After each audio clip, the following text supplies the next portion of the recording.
Testemunhos para a Igreja, volume 3. Breve histórico do volume 3.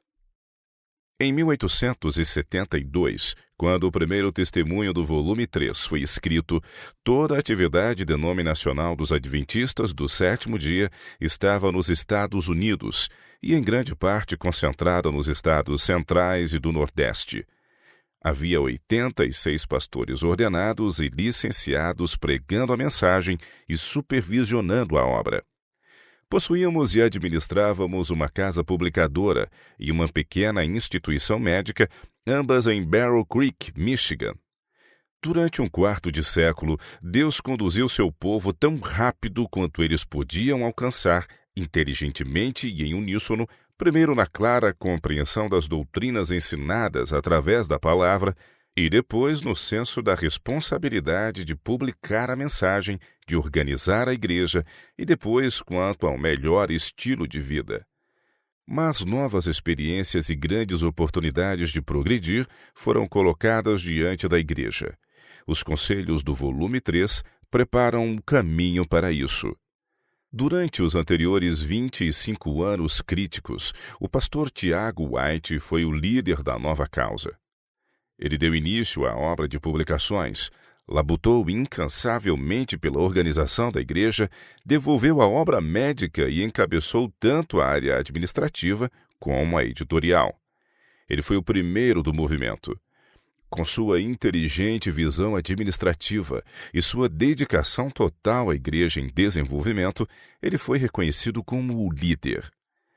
Assim sendo, era muito natural que outros deixassem de perceber que precisavam dar um passo à frente e assumir responsabilidades nos vários empreendimentos da denominação em desenvolvimento.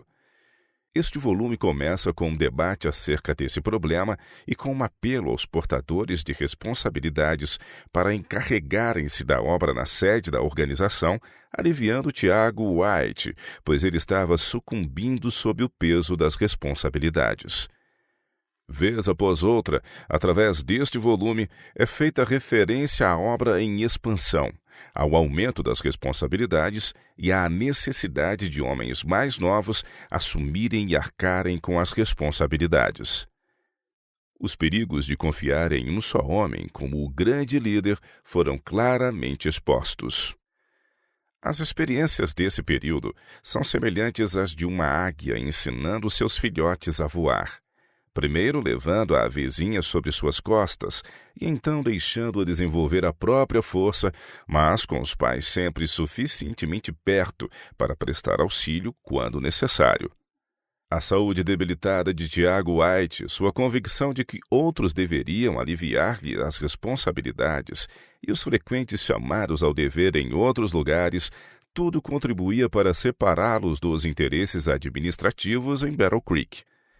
Conquanto o pastor e a senhora White mantivessem seu lar a meio caminho entre o hospital e a casa publicadora na cidade que abrigava a sede, frequentemente os encontramos em lugares distantes. No verão de 1872 e de 1873, eles desfrutaram períodos de descanso nas montanhas do Colorado e passaram também alguns meses na Califórnia. Um período bem maior foi passado na costa ocidental em 1874, quando o pastor White começou a publicação da revista Signs of the Times. Portanto, outros foram forçados a assumir responsabilidades de liderança na sede e a obra ganhou força. Esse período também foi crítico, pois durante o tempo em que a igreja estava encontrando o caminho em matéria de liderança e organização, alguns foram inclinados a indevidamente salientar a independência individual, correndo o risco de repetir a experiência de Coré, Datã e Abirão, na rebelião contra as autoridades devidamente constituídas. Espalhados no volume 3 estão conselhos que proporcionam uma influência definitivamente estabilizadora através dessas experiências.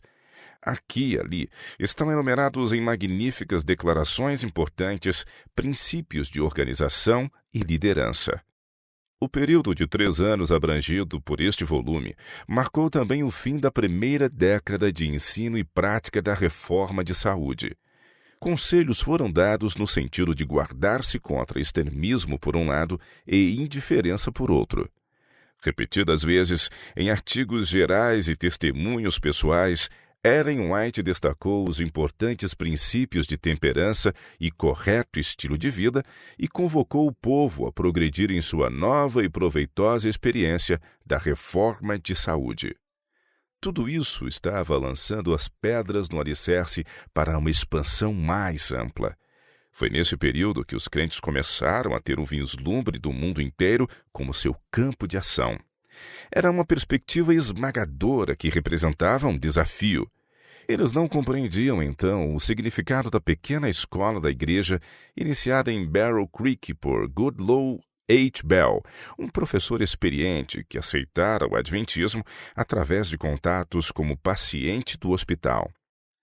Foi no período do verão de 1872 que ele começou essa escola. Um pouco mais tarde, naquele ano, começou-se a traçar planos para uma escola mais avançada para educar obreiros. Em dezembro, quando o testemunho número 22 chegou às mãos dos membros, eles descobriram que ele iniciava com um apelo para a organização de uma escola assim e com orientações acerca de como essa escola devia ser administrada. A Educação Ideal é o título do artigo de 30 páginas que apresentava a grande visão básica sobre a educação de nossos jovens. Como poderíamos circundar o mundo com nossa mensagem, a menos que estabelecêssemos um ministério educacional? Como poderia existir um ministério educacional, a menos que tivéssemos uma escola? Levantando-se para atender instruções e enfrentar o desafio tão claramente apresentado nas páginas 131 a 160 deste volume, nossos antepassados estabeleceram um sistema educacional, começando com o colégio de Barrow Creek. Seu prédio principal foi dedicado a 4 de janeiro de 1875. Uns poucos meses antes desta grandiosa ocasião, o pastor John Andrews, um dos nossos pastores de maior êxito, foi enviado à Suíça para iniciar a proclamação da mensagem na Europa. Nos conselhos de poucos meses antes, Ellen White havia escrito acerca da necessidade de missionários irem a outras nações pregar a verdade de maneira cuidadosa e vigilante. Página 204. Com a viagem do pastor Andrews no outono de 1874, os adventistas do sétimo dia começaram a voltar sua atenção para outras terras. É interessante notar como foram oportunas as mensagens de orientação e conselhos que chegaram até nós com o passar dos anos. Desde o ano de 1859, os adventistas do sétimo dia fizeram progresso assumindo suas responsabilidades para com Deus ao assumirem o assunto da mordomia na doação sistemática, mas não compreenderam desde o início a plena responsabilidade do dízimo, a 10ª parte de seus rendimentos. Mas, em 2 artigos, no centro do volume 3, a base do cálculo da responsabilidade do dízimo foi esclarecida quando a mensageira do Senhor escreveu acerca da 10ª parte dos rendimentos e dos 9/10 que restavam. Não foi senão em 1879 que este mais amplo conceito da doação sistemática passou a fazer parte das praxes denominacionais. Mas esse passo que tanto contribuiu para garantir a necessária estabilidade da receita para uma obra em crescimento teve suas raízes nos conselhos dos 2 capítulos, Dízimos e Ofertas e Doação Sistemática, publicados no início de 1875. O conceito mais amplo da verdadeira mordomia foi discernido ao sermos levados a perceber que o plano de doações fora designado por Deus não meramente para levantar fundos, mas como um meio de desenvolver e aperfeiçoar o caráter do doador. Como era de se esperar, um agressivo programa de evangelismo levou a conflito com outros grupos religiosos, os quais frequentemente nos desafiavam para debate e argumentação. 10 anos antes, Moses Hull, um de nossos pastores, desviou-se do caminho ao colocar-se em terreno inimigo devido a tais discussões. Agora, repetidos conselhos apresentavam orientações destacando os perigos e o resultado insignificante de tais esforços contenciosos. O volume 3 tem abundância desses conselhos. Por isso, os tópicos deste volume variam desde conselhos a ricos fazendeiros e esposas iletradas até instruções para pastores e executivos. Os artigos em geral preenchem a maior parte do volume. Aqui e ali são encontradas mensagens pessoais, publicadas para benefício de todos, porque, como escreveu Ellen White, a maioria delas está relacionada com experiências que, em muitos aspectos, representam o caso de outros. Algumas revelações extraordinárias formam a base da maior parte desse volume. Durante esse período, as visões extraordinárias foram menos frequentes, porém mais abrangentes. Vez após outra, são mencionadas as abrangentes visões de 10 de dezembro de 1871 e de 3 de janeiro de 1875. A última é descrita por Tiago White no rodapé da página 570. As circunstâncias da primeira serão mais amplamente descritas aqui. Essa visão foi recebida em Bordoville, Vermont. Um relatório da reunião realizada naquele local, a 9 e 10 de dezembro, foi enviado a review pelo pastor A.C. Bordeaux, em cuja residência ela ocorreu.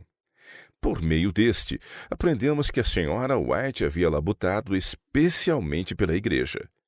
Em uma das reuniões vespertinas, testemunhos especiais foram apresentados a pessoas que estavam presentes, e à medida que estes eram confirmados pelas pessoas a quem eram dirigidos, esclarecimento e franqueza tiveram lugar. No domingo à tarde, 2 filhos de um dos fiéis e a esposa de um deles foram despedir-se de Ellen White. Eles haviam estado apostatados. Então o pastor Bordeaux apresenta um vívido quadro do que aconteceu. A essa altura, a irmã White sentiu verdadeira preocupação pelo caso deles, anseio por sua salvação, e deu-lhes valiosas instruções. Então ela se ajoelhou com eles e orou por eles com grande fervor, fé e insistência para que voltassem para o Senhor. Eles admitiram e oraram, prometendo servir a Deus. O Espírito do Senhor se aproximou mais e mais. A irmã White sentiu-se livre e logo, de maneira inesperada para todos, foi tomada em visão. Ela permaneceu nessa situação durante 15 minutos. As novas se espalharam e dentro de pouco tempo a casa estava repleta. Pecadores tremiam, fiéis choravam e apostatados voltavam para Deus. A obra não estava confinada aos que estavam presentes, como aprendemos desde então. Alguns dos que haviam permanecido em casa estavam absolutamente convencidos. Viam a si mesmos como nunca dantes. O anjo do Senhor fazia tremer o lugar. A brevidade do tempo, o pavor e a proximidade dos juízos e do tempo de angústia, a mentalidade mundana da igreja, sua falta de amor fraternal e de prontidão para encontrar o Senhor, estavam fortemente gravados na mente de todos. The Review and Herald, 26 de dezembro de 1871. Depositários do Patrimônio Literário White.